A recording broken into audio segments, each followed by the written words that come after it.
The courtroom buzzed with the usual energy of a weekday morning, but there was a different tension in the air today. As the case of Grace Williams was called, she walked confidently to the front of the courtroom, her black suit sharp against the white walls, her presence undeniable. She was a lawyer of high repute, respected and known throughout the legal community, but today she wasn't standing as an advocate for someone else. She was standing as a defendant facing a traffic violation charge. The judge behind the bench was Robert Hennessy, a man of rigid rules and harsher judgments. His reputation for giving out swift penalties had earned him both loyal followers and quiet detractors. Grace had heard the rumors about him, how he was often quick to impose fines on those he deemed disrespectful or unworthy of his time, and how his courtroom had a way of intimidating anyone who dared question his authority. Grace knew better than most that judges like Hennessy thrived on the fear they instilled in others, but she wasn't afraid, not today,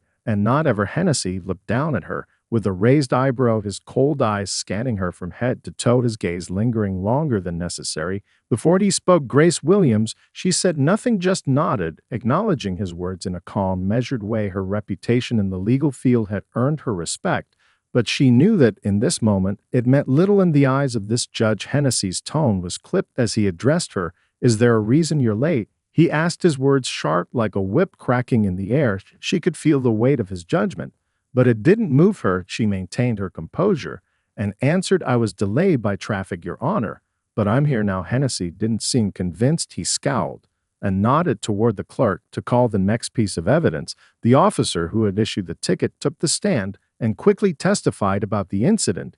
He described how Grace had been driving erratically and how she'd failed to yield when required, though he admitted that the weather was poor and traffic had been unusually heavy. There was no indication that Grace had been driving dangerously or breaking any laws. Grace listened carefully, her sharp mind processing every word as the officer spoke. His testimony was lacking any real substance, but Hennessy didn't seem to care. He was focused on one thing, and one thing only: his authority and power over this room. Grace felt the familiar frustration rising within her, but she quickly suppressed it, staying calm and collected. She wasn't here to argue the merits of the case, but to make sure she wasn't being punished unjustly. When it was her turn to speak, Grace rose to her feet and faced the judge, her voice steady, but firm. "Your Honor, I respectfully disagree with the officer's account of the incident. I was driving carefully and made every effort to follow the law despite the conditions. I believe the ticket was issued unfairly, and I request that it be dismissed." Hennessy didn't respond immediately. His eyes narrowed as he looked at her with something akin to disdain. "You know the rules just like anyone else," he said, his tone growing colder, "but I don't take kindly to anyone questioning my judgment." Grace didn't flinch. Instead, she held his gaze firmly and replied, "I'm not questioning your judgment.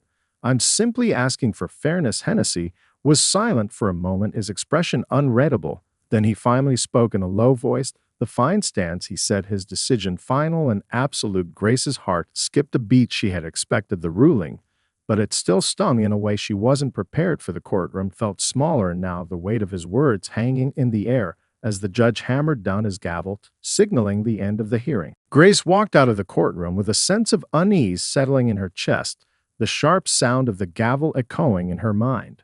Her posture remained poised, her face neutral, but inside, her thoughts churned. She had expected the ruling, but the injustice of it all felt heavier now that it had been delivered.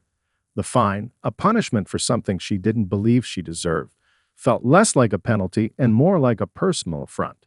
She had seen the look in Judge Hennessy's eyes, the disdain, the impatience, the unmistakable belief that her arguments were beneath him. It was all too familiar, a reminder of the subtle but persistent biases that still haunted the legal system. Outside the courthouse, Grace's friend and fellow lawyer, Tamara, was waiting for her. Tamara could tell by the way Grace held herself that something was off. She had known Grace long enough to recognize when her friend was hiding her true feelings behind a composed exterior. "You okay?" Tamara asked, her voice low and sympathetic. Grace took a deep breath before responding, her voice controlled but betraying the frustration that had built up since the hearing. "It's not about the fine, Tamara," she said, her gaze focused ahead. "It's the way he treated me. The way he spoke to me like I was beneath him, like I didn't belong in that courtroom." She paused, rubbing her temples as if trying to ward off the headache forming there. I'm not going to let it go. Not this time. Tamara frowned, sensing that this was no ordinary grievance. Grace wasn't the type to let personal slights cloud her judgment. What do you mean? Grace's eyes narrowed, her voice firm. I'm filing a complaint. I'm going to make sure this gets noticed. Judge Hennessy's conduct, his bias, his arrogance, it's unacceptable. This isn't just about me. This is about the system failing people, about judges who think they can get away with treating others like they don't matter. She let out a slow breath, her anger giving way to a cold determination. I've fought for fairness my whole career, Tamara. I'm not going to back down now. Tamara nodded slowly, understanding the weight of Grace's decision. You know it's risky, right? A lot of people would say it's better to let it slide, to avoid stirring up trouble. It could come back to bite you. I know, Grace said, her voice resolute. But I can't just let him get away with it. Not when I know I have the power to do something about it. If I stay silent, then what message does that send? That it's okay for judges to treat people like that, especially when they're women or black or both. Tamara was silent for a moment, considering Grace's words. You're right, but you'll need to be careful. People will take sides. Some will back you, some will attack you for it. I've faced worse, Grace replied, a small smile tugging at the corners of her mouth. And I've come out stronger every time. As they walked down the steps of the courthouse, Grace's mind was already moving ahead. She was strategizing, thinking about how to approach the situation, who to talk to, how to gather support. She knew she was not just up against one biased judge. She was up against a system that, for all its progress, still had deep cracks. But Grace Williams wasn't one to shy away from a fight, especially when it came to justice. She made a silent vow to herself in that moment. This battle wasn't over. It was just beginning. Grace spent the following days immersed in her thoughts, sorting through the details of the courtroom encounter and weighing her options. She had never been one to act impulsively, especially when the stakes were high, but something about Judge Hennessy's behavior gnawed her. It wasn't just his decision to uphold the fine. It was the way he had dismissed her arguments with a wave of his hand, the way his eyes had never seen her as an equal in that courtroom. There was an underlying arrogance, a subtle but unmistakable bias that she could not ignore. She didn't know how far this would go, but she knew she couldn't let it slide. Not this time. The idea of challenging a judge, especially one with Hennessy's tenure and reputation, was daunting. It could lead to anything from an official reprimand to an all-out battle with the judicial system. But Grace had spent her career advocating for those who couldn't stand up for themselves, and she had always believed in doing what was right, even when the odds were stacked against her. That night, after a long day at the office, Grace sat in her study, the soft glow of her desk lamp illuminating the papers scattered before her. She picked up her phone and dialed Tamara's number. The line clicked as it connected, and after a brief pause, Tamara's familiar voice came through. You've been quiet, Tamara said. What's going on? I've made a decision, Grace replied, her voice steady but tinged with resolve. I'm going to file a formal complaint against Judge Hennessy. I'm not just going to sit back and let this go. There was a slight pause on the other end before Tamara spoke again, her voice laced with concern. You know what that could mean, right? You're the head of the Bar Association now. People will watch closely. You might be putting your position at risk. I've thought about that, Grace said, her voice unwavering. But I can't let his behavior go unchecked. If I don't act, it sends a message that this kind of treatment is acceptable. I've worked too hard in this field to stand by and let a judge get away with this. Tamara sighed. I get it, Grace. I do. But this is going to be a big deal. It's not just a matter of filing a complaint. It's going to turn heads, and you're going to have a lot of people questioning your motives. Grace leaned back in her chair, staring out the window as the city lights twinkled in the distance. She had always known that standing up for what was right would come with its challenges, but the thought of not speaking out seemed far worse. Let them question me, she said. I'm doing this because I believe it's the right thing to do. If that costs me my position, then so be it. But I'm not backing down. Tamara didn't respond immediately, and Grace could almost hear her friend weighing her words. All right, Tamara finally said. I'll help you however I can, but be ready for the fallout. There's no turning back once you do this." "I know," Grace said quietly, "but I've been in tough situations before. I can handle this. We can handle this." The next morning, Grace began the process of drafting her formal complaint. She meticulously reviewed the court transcripts, the officer's testimony, and the judge's ruling, ensuring that every detail was accurate. She also reached out to several colleagues and legal experts for their input, carefully choosing who she could trust to support her in this endeavor. She was fully aware of the risks involved. This wasn't just a personal battle, it was a fight against the entrenched biases within the system. It was a fight for fairness, for accountability, and for the future of the legal profession. As the head of the Bar Association, she was expected to uphold the highest standards of justice and integrity, and Grace would not allow the actions of one individual to go unchecked, no matter how powerful or influential that person might be. The wheels were now in motion, and Grace could already feel the weight of the coming storm, but she wasn't afraid. This was what she had trained for, what she had dedicated her career to, the relentless pursuit of justice. As the complaint against Judge Hennessy began to take shape, Grace found herself delving deeper into his background. She knew that her accusations needed more than just her personal experience. They needed a solid foundation built on evidence and a pattern of behavior that could not be ignored. So she turned her attention to his past rulings, seeking out any inconsistencies or signs of bias that could back up her claim. She reached out to several colleagues who had appeared in Hennessy's courtroom over the years, and as they spoke, a troubling picture began to emerge. Several lawyers described similar experiences, instances where they felt their clients had been unfairly treated or where they had witnessed a tendency to make harsh decisions without much regard for the facts. Grace collected these testimonies, making careful notes of dates, cases, and the specific behaviors that had raised red flags. But it wasn't just the lawyers who had concerns. Grace's research revealed that some of Hennessy's rulings had drawn the attention of legal scholars, particularly in cases involving people of color. In one case, a young black man had been sentenced to a harsher penalty for a minor infraction, despite clear mitigating factors. In another, a woman of Hispanic descent had been given an unusually heavy fine for a traffic violation, while a similarly situated white defendant had received a warning. The disparity in treatment was stark, and Grace couldn't ignore it. There was a clear, undeniable pattern that pointed to bias, whether intentional or not. With this growing body of evidence in hand, Grace knew she had to proceed carefully. She wasn't just taking on a single judge. She was taking on a system that, in many ways, had allowed such biases to flourish.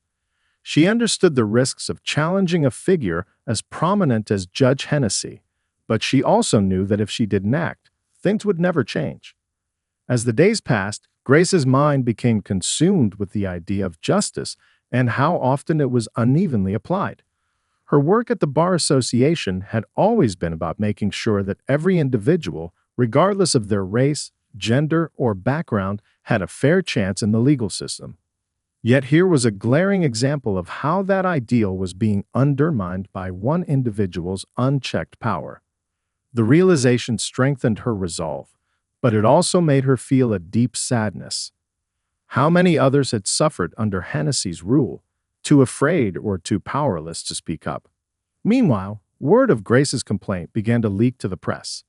A local journalist, Jonathan Wells, who had covered a number of legal stories in the city, caught wind of the growing controversy. He had heard whispers of Grace's involvement and, sensing a major story, reached out to her for comment. At first, Grace hesitated. She didn't want to turn this into a media circus, but she also knew that public attention might be the only way to ensure that the complaint was taken seriously. If this was going to make a real difference, it needed to be more than just a behind-the-scenes legal battle. It needed to be a statement, one that could not be ignored. After some deliberation, she agreed to speak with Wells, carefully choosing her words to avoid inflaming the situation, but making it clear that this wasn't about personal vengeance. "This is about accountability," she told him. "We have a responsibility, especially in the legal profession, to uphold the principles of fairness and justice." What happened in that courtroom and what has happened in Judge Hennessy's court for years goes against everything I've worked for. The story was published the following week, and it spread quickly. It became the talk of the legal community, sparking heated debates about the power of judges, the potential for bias in the system, and whether Grace's actions were an appropriate response or an overstep. Some hailed her as a hero, someone brave enough to stand up against the establishment, while others questioned whether she was simply seeking revenge for a personal slight. Regardless of the mixed reactions, Grace's decision was now in the public eye, and there was no turning back. In the coming days, Grace would find herself walking a fine line, treading carefully between defending the principles she believed in and facing the backlash from those who were loyal to Judge Hennessy. But one thing was certain: the legal community would never view him the same way again. As Grace's formal complaint made headlines, the atmosphere within the legal community shifted. What had begun as a quiet matter between a disgruntled defendant and an uncompromising judge quickly exploded into a public spectacle. Local news outlets picked up the story, with the headlines framing Grace as the woman who took on a judge to fight for fairness. The reactions were polarized. Some applauded her courage, while others, particularly those within the conservative legal circles, decried her actions as reckless and self-serving. But Grace had anticipated this. She knew that the media storm would come, and she understood the risks of thrusting herself into the spotlight. What surprised her most, however, was the outpouring of support from unexpected corners. Several prominent black lawyers, many of whom had faced similar treatment from Judge Hennessy, publicly voiced their support. The National Bar Association issued a statement expressing concern over the allegations of bias, and the local community began organizing rallies calling for greater accountability within the judiciary. At the same time, whispers of dissent came from others in the legal field, judges who feared the precedent Grace's complaint could set. There were even murmurs of some influential figures urging her to back down, warning that the legal profession was not a place for such public confrontations. Yet Grace remained resolute, her commitment to justice unwavering. She had made her decision, and no amount of pressure would make her retreat. A few days after the story broke, Grace received a call from the Judicial Review Board. The board had been tasked with investigating Judge Hennessy's conduct, and they were requesting her presence for a formal hearing. Grace was instructed to bring her evidence, her collected testimonies, and any documentation that could help substantiate the claims against the judge. This was the moment of truth. The investigation would either confirm her suspicions or dismiss them entirely. There was no middle ground. Grace felt a mixture of apprehension and resolve as she prepared for the hearing. The weight of her role as head of the Bar Association sat heavily on her shoulders. If this investigation led to serious repercussions for Hennessy, it could reshape the legal landscape in the city.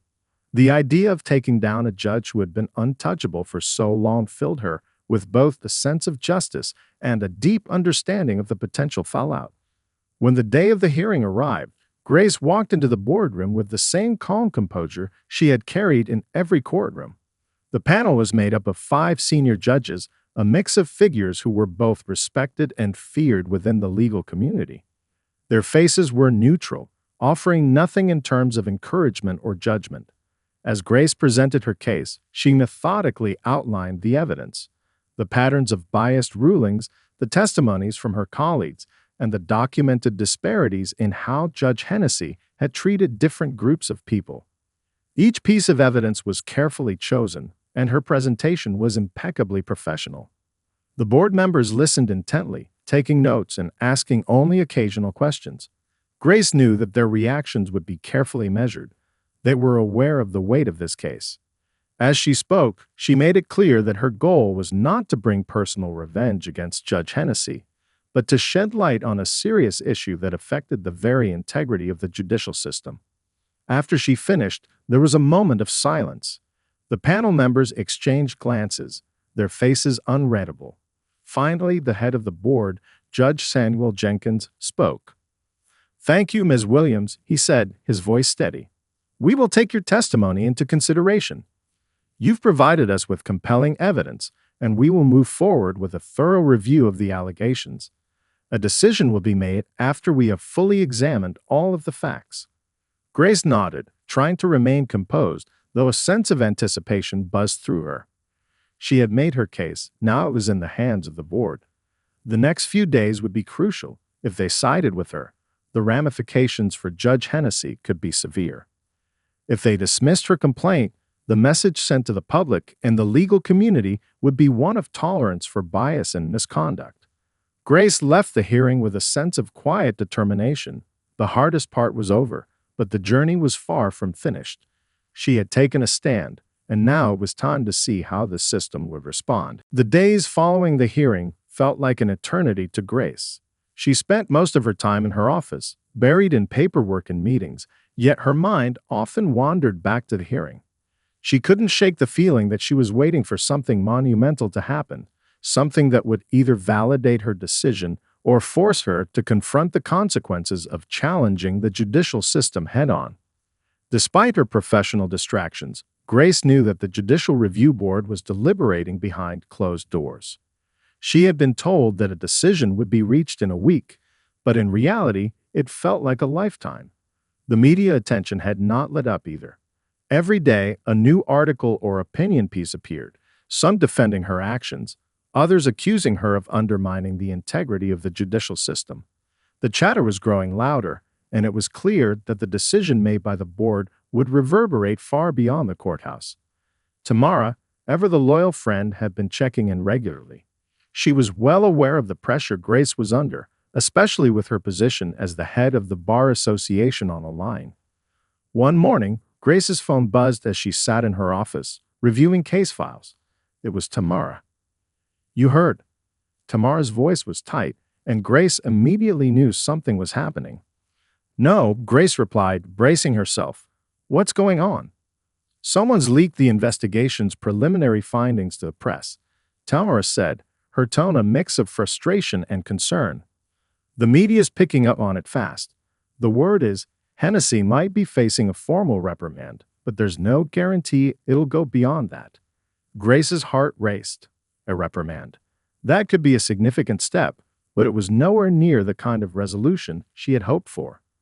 A reprimand might keep Hennessy on the bench with a slap on the wrist. It wouldn't address the larger issue of systemic bias in the judiciary. "Did they mention anything about removing him from the bench?" Grace asked, her voice measured but sharp. "Not yet," Tamara said. "It's still unclear, but sources say the board is divided. Some members think a reprimand is enough. Others are pushing for a suspension or even disbarment." Grace stared at the stack of papers on her desk, feeling a weight pressed down on her chest. She had fought for this moment, had made it clear that she was in this for the long haul, no matter the outcome. But now that the results were looming so close, Grace wasn't sure if she was ready for the fallout. Removing a judge from the bench, especially one with as much influence as Hennessy, would send shockwaves through the entire legal community. She couldn't help but wonder if she was about to start something far bigger than she had anticipated. Just as the phone call ended, Grace received an email notification. It was from the Judicial Review Board. Her hands trembled slightly as she clicked it open.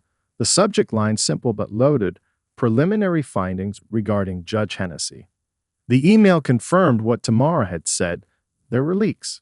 However, it also stated that the board was still reviewing the full scope of evidence and hadn't reached a final conclusion yet. The media had jumped the gun. Grace let out a slow breath, relief washing over her for a brief moment. The fight wasn't over.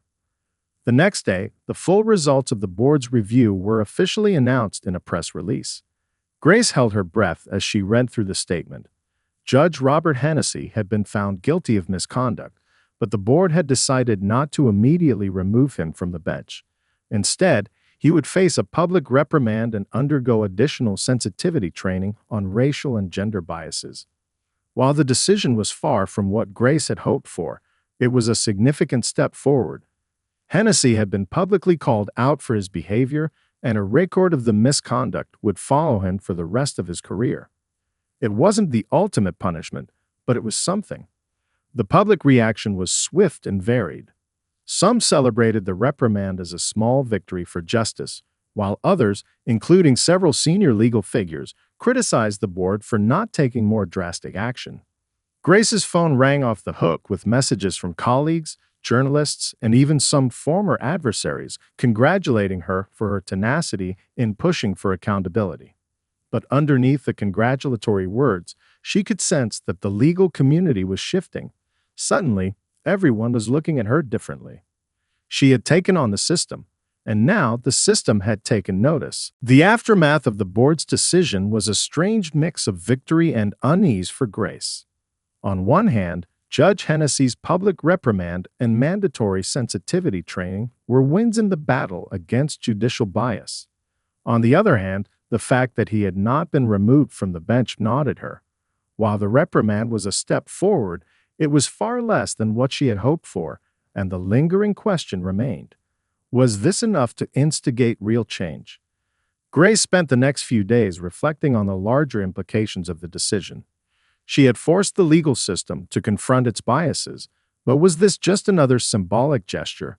Hennessy would continue to sit on the bench, and there was no guarantee that his behavior would truly change. The public reprimand, while damaging to his reputation, did not remove the root problem that many lawyers and litigants had experienced firsthand: the subtle yet deeply ingrained prejudices that could influence judicial decisions. Despite her frustrations, Grace knew that the reprimand was better than nothing. It had sent a message, albeit a modest one, that even those with immense power could be held accountable. For now, it was a win, but it was only a small victory in a much larger battle. In the weeks that followed, Grace's role as the head of the Bar Association became even more demanding. She was thrust into the spotlight as an advocate for fairness, with various media outlets clamoring to hear her take on the issue of judicial accountability. While some of the interviews were cathartic, allowing her to express her views on bias within the legal system, others felt more like an interrogation, with journalists asking pointed questions about whether the reprimand was truly sufficient. One such interview stood out. Grace had been invited to speak on a prominent news program that focused on political and social issues. As the cameras rolled and the host introduced her, the atmosphere felt charged. She could tell that the host, a well-known conservative commentator, had a different perspective on the matter. The tone was set early on as he questioned her about the fairness of her actions and whether she had done more harm than good by challenging the judicial system in such a public way. "Ms. Williams," the host said, "many believe you've stirred up a lot of unnecessary division. By focusing on one judge's actions, aren't you risking undermining the integrity of the entire judiciary? Isn't this a case of one bad apple rather than a systemic problem?" Grace took a deep breath, her face calm but her mind sharp. She had anticipated such questions, and she knew that this was her chance to articulate the broader issue. "The integrity of the judiciary is paramount," she began, her voice steady. "But we cannot ignore the fact that systemic bias exists. It may not be widespread in every courtroom, but it exists. It's present in the way people of color, women, and marginalized groups are often treated. My actions weren't about attacking the entire system. They were about holding one person accountable for a pattern of behavior that undermines the principles of fairness we hold dear." The host countered, "But isn't there a risk that this could lead to a witch hunt? That other judges might be unfairly targeted because of the actions of a single individual?" Grace leaned forward, her expression resolute. "The risk of a witch hunt is not in holding judges accountable. The real risk is allowing unchecked power to persist. If we don't challenge biased behavior, then we're complicit in it. What I've done is not about one judge. It's about making sure that every individual, regardless of race or gender, has the right to a fair hearing. When judges are allowed to behave with impunity, we all suffer." The interview continued, but Grace felt the weight of those words sink in. She wasn't just speaking for herself. She was speaking for everyone who had ever been dismissed, belittled, or ignored because of their identity. The response from the host was less important than the message she was sending. As the program aired and the social media discussions erupted afterward, Grace's stance continued to generate polarized reactions. But what stood out to her was that the conversation was no longer just about Judge Hennessy. It had expanded into a larger dialogue about the need for reform in the judicial system. In the days that followed, Grace received an unexpected call. It was from one of the senior judges on the review board, Judge Elaine Thompson, a woman who had been sympathetic to Grace's complaint from the start. Grace, Judge Thompson began, I wanted to personally thank you for bringing this to light. It's made us all take a closer look at how we approach judicial conduct. We may not have taken the action we all hoped for, but your complaint has opened a conversation that is long overdue. Grace felt a moment of pride, but also a deep understanding that this battle was not over. The conversation was only just beginning, and she had already set the stage for something far larger than she had imagined. The fight for fairness, for accountability, would continue. And Grace would be at the forefront, pushing for change, no matter how long it took. As Grace settled back into her daily routine, the whirlwind that had surrounded her in the wake of Judge Hennessy's reprimand began to die down, but the impact of her actions was far from over. The legal community had been forced to confront issues it had long ignored, and the questions about judicial accountability were now part of the ongoing conversation in courtrooms across the city. While some had rallied behind her, others continued to criticize her, and there were even whispers among colleagues suggesting she had overstepped her bounds. But Grace knew that the real battle had just begun. The work at the Bar Association intensified as Grace began to shift her focus from the case of Judge Hennessy to systemic change. She was no longer just advocating for individual cases of injustice. She was now positioning herself as a leader for reform within the entire legal system. She knew that if she wanted to make a lasting difference, she couldn't simply rely on the actions of one judicial review board. The process of challenging bias and discrimination in the courts would require sustained effort and collaboration with other legal organizations, legislators, and community leaders. Grace started spearheading initiatives aimed at increasing diversity and representation in the legal field, pushing for greater transparency in judicial appointments, and advocating for better training on implicit bias for judges. She began meeting regularly with lawmakers to discuss policy changes that could strengthen the checks and balances in the legal system, making it more responsive to issues of racial and gender inequity. But the weight of this new responsibility was not without its costs. As Grace took on these larger, more systemic issues, she found herself at odds with some of the older guard in the legal profession. Some of the senior figures she had once admired were now subtly distancing themselves from her, concerned that her reformist ideas would alienate influential allies or disrupt the status quo. They questioned her approach, urging her to focus on smaller battles rather than challenging the entire system. But Grace, ever determined, refused to back down. She believed deeply in her mission, and she knew that true change required bold actions, even if they came with risks. Amidst these challenges, Grace found unexpected support from younger lawyers, many of whom were inspired by her bravery in confronting the entrenched biases in the system. They reached out to her for mentorship, eager to join the fight for a fairer and more just legal system. This gave Grace a renewed sense of purpose as she realized that her efforts were sparking something much larger than she had imagined. She wasn't just advocating for change. She was helping to shape the next generation of legal professionals who would continue to push for justice and equality. In time, the conversation about judicial reform expanded beyond her local community. National legal organizations began to take note of the changes she was advocating for, and her story was featured in law journals and at conferences. Her reputation as a fierce advocate for fairness, someone unafraid to challenge powerful figures, continued to grow.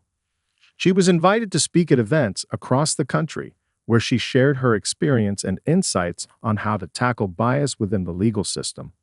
Despite all the external recognition, Grace remained focused on the work that still lay ahead. She knew that changing the system wouldn't be a quick or easy process.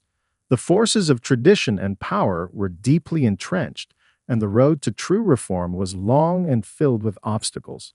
But she also knew that real change often came from unexpected places and that every small victory, every step forward, mattered. One evening, as Grace sat at her desk, reviewing a new proposal for judicial reform, she received a letter from an old colleague who had been one of the first to support her complaint against Judge Hennessy. The letter was brief but meaningful. It read, Asterisk Grace, your courage has inspired so many of us. We're all watching what you're doing, and we're ready to stand beside you. The road ahead is tough, but it's people like you who make real change possible. Keep pushing. You've already made history. Asterisk. Reading those words, Grace felt a deep sense of accomplishment. She had started a conversation that could never be silenced. Her fight for fairness and justice had already changed the landscape of the legal profession, and while she knew the journey was far from over, she was no longer walking it alone. The seeds of change had been planted, and with each day they were growing, taking root in the hearts and minds of those who would continue to challenge the system, just as she had.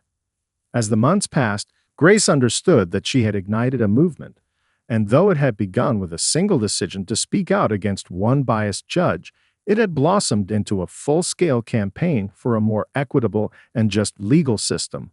She had set a precedent, one that would inspire future generations of lawyers to demand better. Grace Williams had, in her own way, become a symbol of hope in a system that had long resisted change. And though she still had much work ahead, she knew she would continue to fight for a legal world where justice wasn't just a concept, but a reality for everyone.